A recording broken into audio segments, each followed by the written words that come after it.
Welcome to Keep It Electric. This is episode 60, currently being recorded on Friday, October the 25th. Today marks game one of the World Series. It's the matchup the big markets wanted, no doubt about it.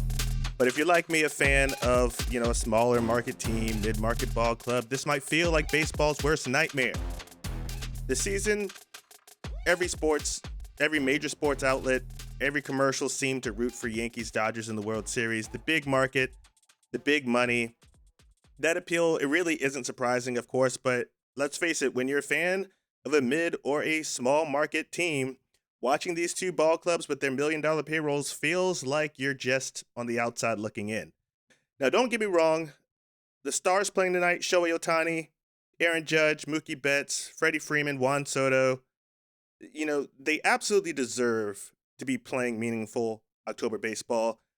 These guys are the best of the best, and honestly, their talent and their massive contracts almost demand they're in the spotlight at this stage. But sometimes it just feels wrong.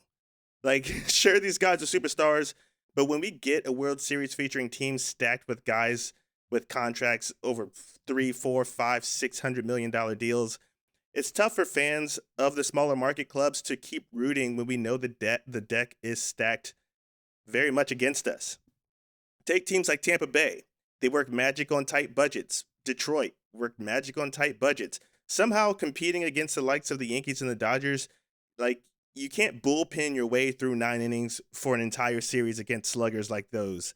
And from our little corner here in the Northwest, you start hearing the calls, just pay for better players. And I bet that's an echo happening in Detroit, in Chicago, anywhere fans know their ownership has some dollars to spend. They just want ownership to pay up. Now, I'm not saying we expect to get Judge, Soto, Jazz, and Stanton all on one roster, but fans want to see at least something happening for their club, a star to root for. When you watch the big names like Soto and Jazz Chisholm Jr. hit the market, it can be disheartening when they end up in yet another big market uniform. Shohei Ohtani, big market uniform. So it's almost like it's predetermined. It's deflating, and I know I could go on about this all day, but I'll be tuning in to the World Series because there's some big names to watch. And with all eyes and cameras on them in the biggest series of the year, I'm curious to see if these teams and these players live up to the hype. So here's the game one. Let's see what unfolds. All right, so let's get into it here, because this episode is not about the big money World Series. Instead, we're diving to something way more local and impactful for Mariners fans. That is Trey's Grades, Edition 3. Today, we're taking a deep dive into the shortstop position and evaluating how it shaped up over the 2024 season. Now, if this were 2022 or even 2023 for sure, the conversation would be a lot simpler. Back then, J.P. Crawford was consistent, and he was healthy, and he was a presence at shortstop. In fact, 2023 was a career year for JP. So looking at this last season, the story kind of shifted. It became a bit more complicated. And in a way, I think that makes this conversation a little bit more interesting. So let's break it down. JP only played 104 games at shortstop this year due to a string of injuries. That string of injuries really limited his time and impact on the field, which left 49 games in the hands of Dylan Moore and 26 handled by Leo Rivas. I've got to say, Leo Rivas brought an interesting element to the team. This guy was relatively untested at the big league level. He actually gave us a good look at his skill set across the 43 total games he played for the Mariners this season. Offensively, he hit 233, on-base percentage of 333. Honestly, no power at all. He didn't hit a single home run, but he did rack up some clutch hits when they were needed. So I was more impressed with his glove work. That's what stood out to me. Defensively, Rivas only committed 2 errors in those 43 games. No small feat for a fill-in. His metrics trended positively in both defensive and offensive wins above replacement, indicating he brought solid value in the games that he played. Now, I'm not saying Rivas is a future starter or a game changer by any stretch, but he showed some real versatility. He can handle second, third, and shortstop, and I think he's made a legitimate case to be considered as a utility player on the Major League roster next season. Now, he may not break camp with the Mariners. I think he will, but don't be shocked if he's on the radar when injuries or rest days crop up.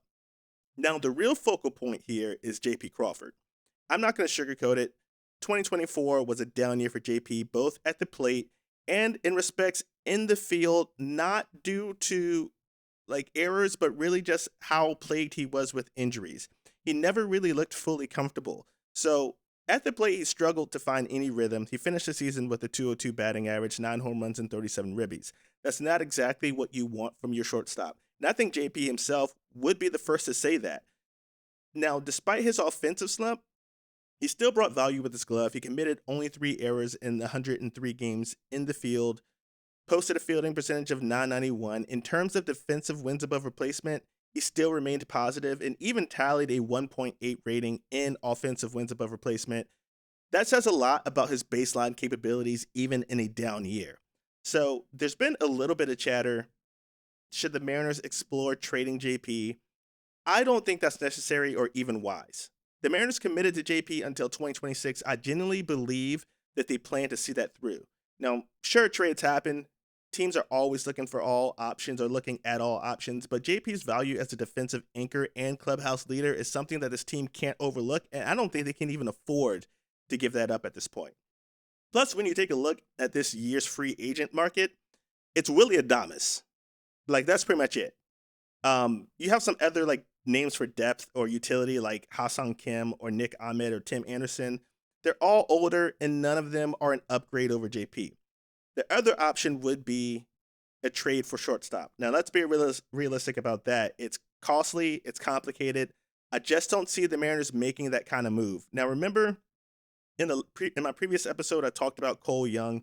He's progressing well, and I think the Mariners likely envision him taking over second base eventually. JP will have the shortstop spot locked down at least until 2026, and I think that's exactly the way that it should be. If all goes according to plan, JP will be passing the torch to a young star like Young or possibly Cole Emerson if he's ready at that point. They both look promising. I think that's the way that it should be.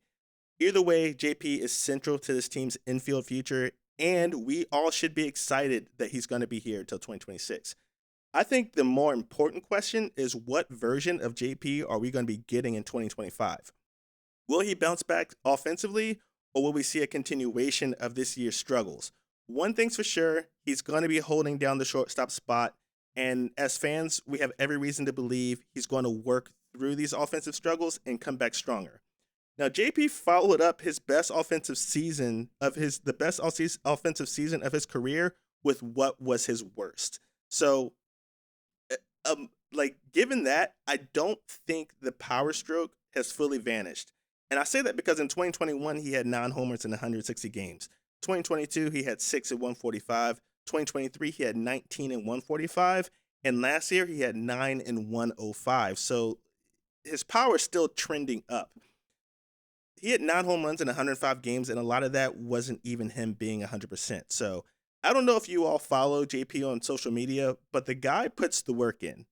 He gets right to work during the offseason, and he's constantly trying to improve at the plate. So I would say count this past season as an anomaly, and I'd like to think that 2025 will look closer to his 2023 season than the latter. So let's get down to it. I think JP Crawford is our starting shortstop next year and for the valuable future. There's no doubt in my mind about it. And if you're wondering about the position's overall performance in 2024, I got you covered with a grade. But before I reveal that grade, let's clear something up. I know I haven't really talked about Dylan Moore in this episode. I know he played a significant chunk of infield this season, especially stepping in for JP. But as you all know, Dylan Moore is a true utility guy.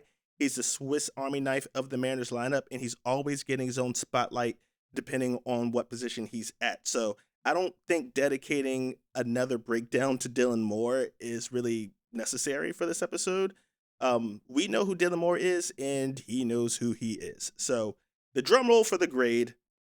Shortstop position is getting a C+ this season, which I think is the best grade I've given so far out of the three. Offensively, the shortstop position didn't bring much pop. It didn't bring the pop that we were hoping for. JP out of the lineup for so many games more, and Rivas stepping in. They were solid defensive fill-ins.